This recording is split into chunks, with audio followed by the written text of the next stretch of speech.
ഹര ഹര മഹാദേവ്. ബഡ്ജസ് വ്ലോഗിൻ്റെ പുതിയൊരു വീഡിയോയിലേക്ക് ഏവർക്കും സ്വാഗതം. ഞാനിപ്പോൾ ഉള്ളത് മഹാരാഷ്ട്രയിലെ ഔറംഗാബാദിനടുത്ത് ദൗലത്താബാദിലുള്ള ഗ്രീഷ്ണേശ്വർ ശിവ ക്ഷേത്രത്തിലാണ്. ദ്വാദശ ജ്യോതിർലിംഗങ്ങളിൽ അവസാനത്തെ ക്ഷേത്രമാണ് ഈ ഗ്രീഷ്ണേശ്വർ ക്ഷേത്രം. ഏകദേശം രാവിലെ തന്നെ ഞങ്ങൾ ഈ ക്ഷേത്രത്തിൻ്റെ അടുത്തെത്തി. പക്ഷേ അവിടെ വന്നപ്പോൾ കണ്ട കാഴ്ച ഞെട്ടിക്കുന്നതായിരുന്നു. കിലോമീറ്ററുകളോളമാണ് അവിടെ ഭഗവാനെ ദർശിക്കാനുള്ള ക്യൂ നിൽക്കുന്നത്. ഇത് ക്ഷേത്രത്തിൽ കയറുവാനുള്ള ക്യൂ ആണ്. നിരനിരയായിട്ട് ഭക്തജനങ്ങൾ നിൽക്കുന്ന ആ ഒരു കാഴ്ച ഞങ്ങളുടെ ഇന്നത്തെ ദിവസത്തെ ആദ്യത്തെ ഡെസ്റ്റിനേഷനായിരുന്നു ഈ ക്ഷേത്രം. പക്ഷേ ഇത്രയും നീണ്ട ക്യൂ കണ്ടപ്പോൾ ഞങ്ങൾക്കെല്ലാവർക്കും വളരെ ബുദ്ധിമുട്ടായിട്ട് തോന്നി. കാരണം ഞങ്ങളോടൊപ്പം കൂടുതലും 60 വയസ്സിന് മുകളിൽ പ്രായമുള്ളവരാണ്. ദൈവാനുഗ്രഹം ഒന്നുള്ളത് കൊണ്ട് തന്നെ അവിടെ വെച്ച് ഞങ്ങളെ ഒരാൾ വന്ന് പരിചയപ്പെടുകയും ദർശനത്തിനുള്ള സൗകര്യങ്ങൾ ഒരുക്കി തരാമെന്ന് പറയുകയും ചെയ്തു. പക്ഷേ അത് ഫ്രീ അല്ല.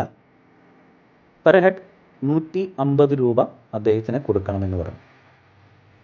ഇത്രയും ദൂരം സഞ്ചരിച്ച് വന്നിട്ട് 150 രൂപയ്ക്ക് വേണ്ടി നമ്മൾ പിന്നെയും വിലപേശാൻ പോയി കഴിഞ്ഞാൽ നമ്മളുടെ സമയം നഷ്ടമാകും എന്നുള്ള ഉദ്ദേശമുണ്ട് ഞങ്ങൾ അവരോട് തർക്കിക്കാൻ നിന്നില്ല. 150 രൂപ പെർ ഹെഡ് കൊടുത്ത് ഞങ്ങൾ ക്ഷേത്രത്തിനകത്തേക്ക് പ്രവേശിച്ചു. പക്ഷേ ക്ഷേത്രത്തിനുള്ളിലും അത്യാവശ്യം നല്ല തിരക്ക് തന്നെയാണ്. ഈ ക്ഷേത്രത്തിലും നമ്മളുടെ മൊബൈൽ ഫോൺ അലൗഡാണ്. പക്ഷേ ഗർഭഗൃഹത്തിനടുത്തെത്തുമ്പോൾ ക്യാമറ നിങ്ങൾ യൂസ് ചെയ്യരുത്. അതുപോലെ തന്നെ ഈ ക്ഷേത്രത്തിലെ മറ്റൊരു പ്രത്യേകത, നമ്മുടെ കേരളത്തിലെ ക്ഷേത്രങ്ങളിൽ പുരുഷന്മാർ കയറുമ്പോൾ അവരുടെ ഷർട്ട് ഊരി വയ്ക്കണം. അതേപോലെയാണ് ഇവിടെയും ഒരു നിയമം. ക്ഷേത്രത്തിനുള്ളിലേക്ക് നമ്മൾ പ്രവേശിക്കുമ്പോൾ പുരുഷന്മാർ ഷർട്ട് ഊരുക എന്നുള്ളതാണ്.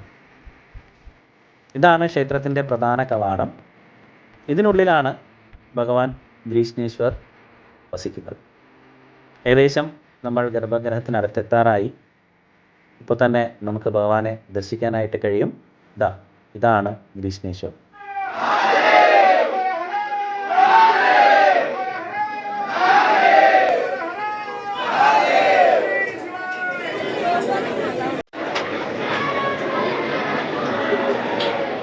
ക്യാമറ അലൗഡ് അല്ലാത്ത സ്ഥലത്ത് നിങ്ങളെങ്ങനെ ക്യാമറ എടുത്തു എന്ന് ചോദിക്കരുത്.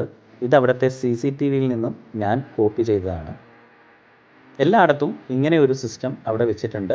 വലിയൊരു സ്ക്രീൻ നമുക്കെല്ലാവർക്കും ദർശിക്കുന്നതിനായിട്ട് വെച്ചിട്ടുണ്ട്.